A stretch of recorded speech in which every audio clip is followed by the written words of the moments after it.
Thank you so much. Yes, ఆయన పాటని రాయగలరు, అలానే ఆ పాట రాశాక మనతో స్టెప్పులు వేయించగలరు. ఆయన కూడా అంతే అద్భుతంగా స్టెప్పులు వేయగలరు. సో మా అనంత్ శ్రీరామ్ గారిని మాట్లాడవలసిందిగా రిక్వెస్ట్ చేస్తున్నాం. నాకు ఈ వేదిక మీదకి వచ్చాక అర్థమైంది ఏంటంటే, ఎంత తక్కువ మాట్లాడితే అంత ఎక్కువగా చప్పట్లు కొడుతున్నారు. ఇప్పుడు అస్సలు మాట్లాడకపోతే స్టాండింగ్ ఓవేషన్ ఏమో అనుకుంటున్నాను. మణి గారికి స్టాండింగ్ ఓవేషన్ అంట. హైదరాబాద్లో జరుగుతున్న చెన్నై లవ్ స్టోరీ సినిమా పాటల విడుదలకి విచ్చేసిన పాత్రికేయులందరికీ, ప్రేక్షకులకి నా హృదయపూర్వకమైన నమస్కారం.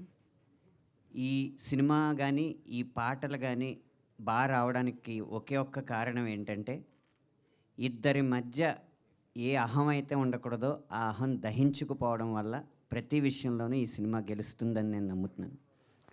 అందులో ఉదాహరణకి ఈ పాట సంగీతం అందించిన మణిశర్మ గారు, సాహిత్యం అందించిన నేను, మా ఇద్దరి మధ్య అహం దహించుకుపోవడం వల్ల ఈ పాట ఇంత అద్భుతంగా వచ్చింది. దానికి కారణం ఏంటంటే, ఈ పల్లవి నేను సాహిత్యం అందిస్తే ఆయన సంగీతం అందించారు, ఈ చరణం ఆయన సంగీతం అందిస్తే నేను సాహిత్యం అందించాను.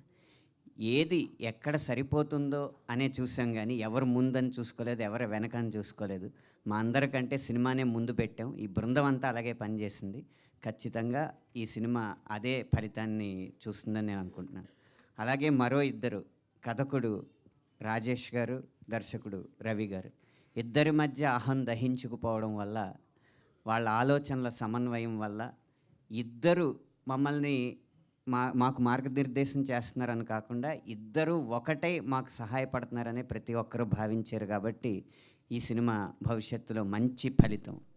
అన్నిటికన్నా ముఖ్యంగా నిర్మాత ఎస్కేఎన్ గారు, వీళ్ళ పనిలో మనం వేలు పెట్టి కల్పించుకోవడం కంటే వేలు లక్షలు పెట్టి వీళ్ళకి సౌకర్యాలు కల్పించడం మంచిది అనుకుని మా వరకు రాకుండా, ఏ సమస్యలు మా వరకు రాకుండా, అయినా మా వరకు రాకుండా మా పని మమ్మల్ని చేసుకొనిచ్చి ఇంత అద్భుతమైన పాటలు రావడానికి సహకరించారు.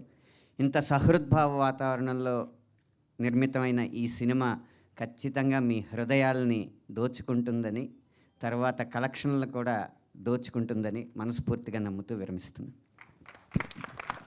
కాదు, మీరు లిరిక్స్ రాశారు, మీతోనే మొదలు పెడదాము. ఇలా రండి. తొలి ప్రేమేం తోపు కాదన్నారు కదా బేసిక్గా ఈ సినిమాలో ఉన్న ఒక డైలాగ్. సో అలా మీ దృష్టిలో తొలి ప్రేమ తోపా కాదా? అసలు ప్రేమే తోపు కాదండి. అయ్యయ్యో, ఎందుకండి ప్రేమ మీద మీకు ఇలాంటి ఒపీనియన్? బేసిక్గా గత 10 సంవత్సరాలుగా ఆ ప్రేమ పాటలే నా చేత ఆయన చంపేస్తున్నారు కాబట్టి. ఓకే, సో ఈ సాంగ్ లిరిక్స్లో రాసినట్టు గుర్తుందా గుర్తుందా నువ్వు తడిచిన తొలి వర్షం అని. సో మీకు గుర్తుందా ఎప్పుడు తడిచారు? అంటే నేను మా స్వగ్రామం దొడ్డిపట్ల గ్రామంలో గోదావరి తీరంలో, గోదావరి మధ్యలో ఉన్న ఇసుక తిప్పలో తడిసిన తొలి వర్షం నాకు గుర్తుంది. వారే వా, థ్యాంక్ యూ అండి, థ్యాంక్ యూ సో మచ్.